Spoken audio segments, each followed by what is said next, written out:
I never wanted to be a wrestler growing up. I just watched it on TV in Miami. I kind of outgrew it pretty quick. I watched it from like 6 to 11 years old. Then I grew it. I found other things like boxing and girls. And then what happened was I went to a match when I was about maybe 21 years old in Tijuana. I used to be a boxer.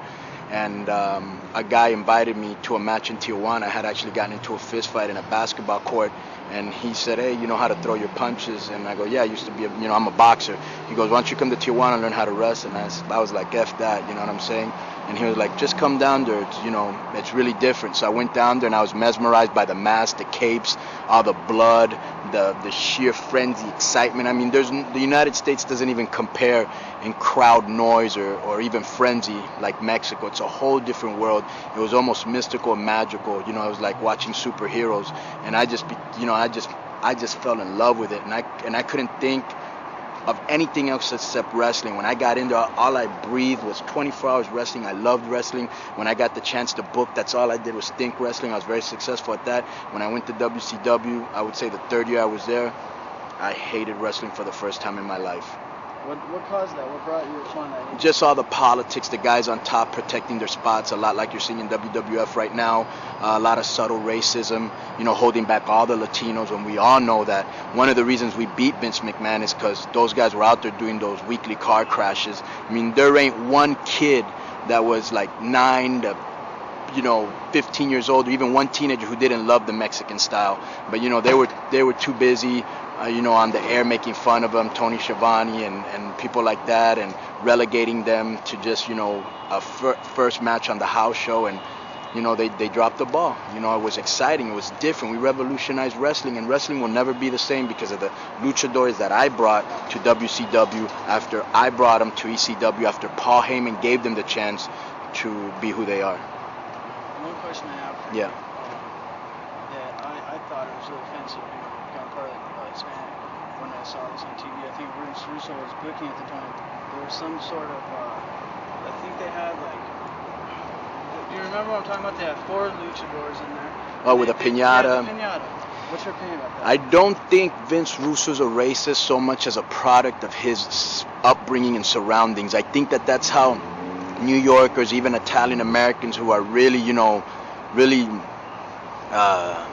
kind of that Guido type of Italian, and I don't mean to be racist because I'm Latin, but that's how they look at Mexican: piñatas, burritos, tacos, Taco Bell dog.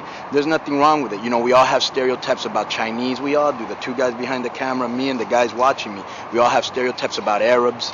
We all have stereotypes about everybody. So I just think that he was trying to feel the pulse of the audience. I don't really think he's racist because I've talked to Vince Russo enough to know that he's a good guy, and he takes a lot of heat for a lot of stuff. But that's a typical Italian, New Yorker, hey, the Mexicans and this and that and the brothers, and they just have their own stereotypical views, like a lot of people have stereotypical views about Italians, you know what I'm saying? So I don't think he did it to be racist. I don't think Vince is racist. If there was one person who you have to label as the downfall of WCW, the guy who just fucked it all up, who did it?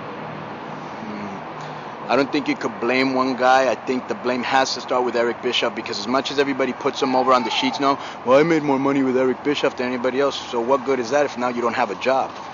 So I mean, the end doesn't justify the means, you know what I'm saying? But the buck had to stop with Eric. He let too many of the top guys tell him what to do. He let too many of the top guys run roughshod. So as much as Hogan and Nash and a lot of other guys are to blame, the blame has to start with Bischoff, because if Bischoff wouldn't have let the top guys do what they wanted to do when they wanted to do it, we'd still be in business. I feel sorry for Eric because he's a very intelligent, very funny guy, and I think he buckled under the pressure, and there were too many sharks working him collectively and individually, and now you see the results, and I'm sure a lot of them wish they would have done things different and we'd all have a job. Who do you feel held you back the most in WCW? Was there somebody that was trying to hold you down?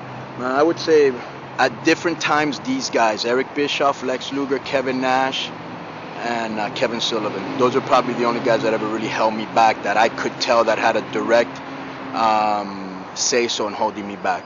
And 2 of them were personality conflicts, and another was they just saw that I was getting really popular and they wanted to hold me back. Did you ever take it like, as a personal issue with them? Did you ever bring this up to them? But they all denied it. They all sugarcoated it. They either, not that they didn't have the balls, they just probably said, fuck it, I don't got to give him an explanation.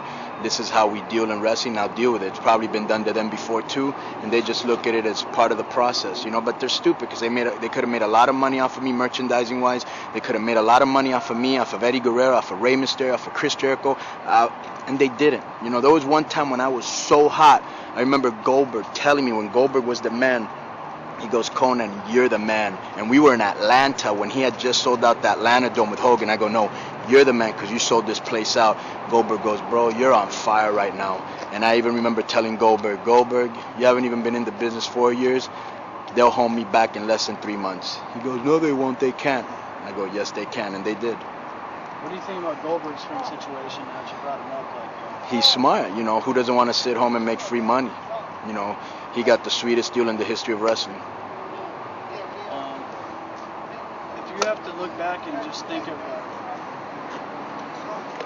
if you had to look back on your time in WCW, what was your fondest memory? I would say that the times I won my first championship, I won the U.S. title from One Man Gang, I won the TV title from Chris Jericho, and I'll never forget in Knoxville, Tennessee, huge pop. And then when I won the tag team titles with Rey Mysterio, Billy Kidman, and then again with Rey Mysterio, anytime I won a title, it was really exhilarating. And I would say just when I was really good friends with Kevin Nash and Scott Hall and X-Pac and Rey Mysterio, hanging out with those guys and hanging out with Dean Malenko, Chris Jericho, Eddie Guerrero, and just having fun on the road, Hugh Morris, just having fun, laughing, forgetting about business and being guys. That was fun. But other than that, there weren't a lot of in-ring fun times in the NWO. Oh, and when I was in the Wolfpack, because that's when I really got really hot and tight, and everybody was into my Orale Arriba la Raza, and I was like really cool at that time. Could you share a rib that you pulled on a wrestler? It's a clean taste but very funny.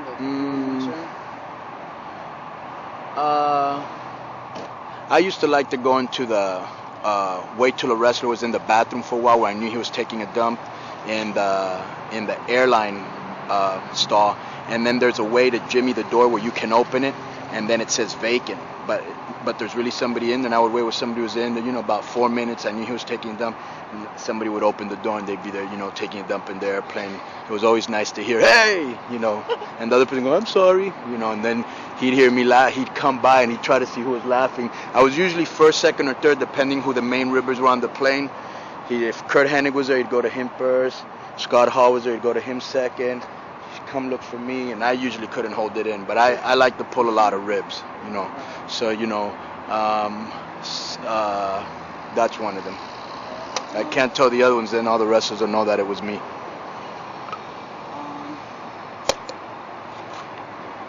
When you first met Eric Bischoff, how about this? Who got you into WCW? Who was responsible? Kevin Sullivan through Woman. Yeah. When I.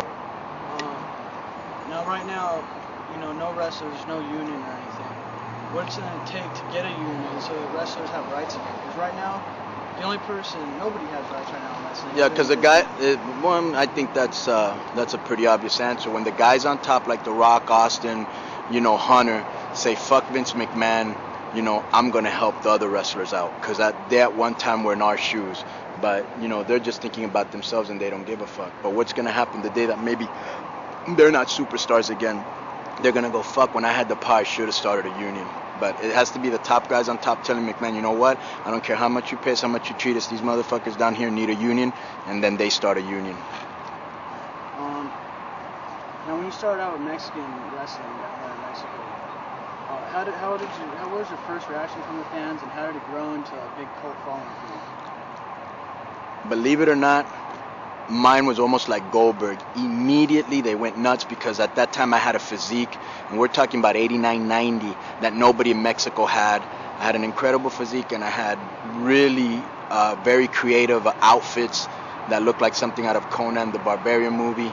And I just had incredible charisma and absolutely zero wrestling ability. Some people probably say I still don't have any wrestling ability, but and it was just incredible. And then what really helped me is doing the soap opera, doing a rap record, and I just got bigger and bigger and bigger. And then I had the biggest house of all time in Mexico, 58,000 people. And then I started the book, and I started to promote, and then I brought talent in like Rey Mysterio, Juventud, Psychosis, Halloween, Damien. It was like everything I did was good, you know, and it just spread like wildfire, man. I had a huge name there. I mean, at one time, without a doubt, so just so you could know, I was the Rock in Mexico. And when you moved to the States, what did it feel like to have to start your fan base from scratch? It was hard because everybody's like, who the hell is this? Only the hardcores knew me. But what really helped me is when I turned into a homeboy, when I did my videos. I don't know, the people just loved it. Some people hated the video, but you know, most of the people that I was trying to reach, the cool white boy that listened to hip hop, of course the brother, and of course the Latino, and you know, everybody that listened to hip hop, whether it be Asian, Polynesians, whatever, they were just feeling me and they were loving it, you know, and it just got huge, you know, and I was like, wow, man, you know, I finally made it in the United States. And I still walk through the airport now and people are like, when are you going to WWF? I miss you, I love you. It's incredible, the power of TV. I go to Australia, I go to England, I just went to Scotland, and they know me over there, and they're, órale, arriba la raza, you know, so it's just incredible. I mean, I've been pretty fortunate. I'm telling you, if it weren't for politics and not just myself, I would have been a huge star in WCW, you know, on the level of, you know, of somebody like, you know, Scott Hall or somebody like that. You know, there were a lot of us that were held back. All right, now, what's your opinion of Vince McMahon? Vince McMahon, I met him in 1990. I had signed a contract to join WWF. I had the character Max Moon, which was like a robot that shot smoke, fire, confetti, etc. He was incredibly cool with me. I remember Paul Bearer was sitting outside with me, and it was Christmas, like 2 or 3 days after Christmas. And Paul Bearer, I remember going, man, my wife's gonna be so happy.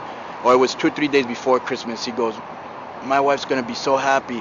This is a you know, Christmas gift to her. And I remember that he told me he was waiting for Vince McMahon 2 hours in the lobby, and he never talked to him. And I went in and talked to him for about an hour, and I remember Vince telling me, man, you're a breath of fresh air, I'm gonna love using you. And he was great with me, and he had to fire me. I had no choice because I wasn't showing up for TV tapings because I was too busy doing a soap opera and a rap album in Mexico.